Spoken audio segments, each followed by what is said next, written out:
យណាស់កើតចំគ្រួសារកូនអ្នកក្រស្រីពេញនោះក៏ដែលខ្ញុំមានវាសនាព្រះអើយចេះតែអភ័យសូមព្រះប្រណី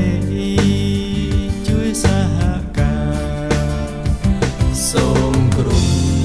ជីដូនជីតាដល់ទេវតាព្រឹក្សា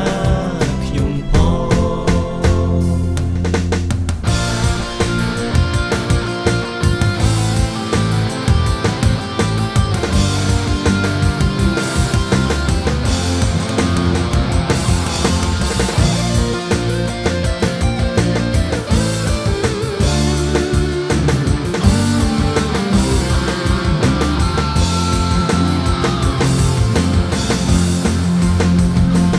អត់លុយ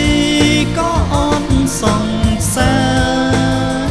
ពាក្យចាស់លោកថាតើបើមែនដែរទេណូសោយណាស់កើតចំគ្រួសារកូនអ្នកក្រស្រីពេញនោះក៏តែខ្ញុំមានវាសនាព្រះអើយចេះតែអភ័យសូមព្រះប្រណីជួយសហការសូមក្រុមជីដូនជីតាដល់ទេវតាព្រឹក្សាខ្ញុំផងដល់ទេវតាជប់សង្សារ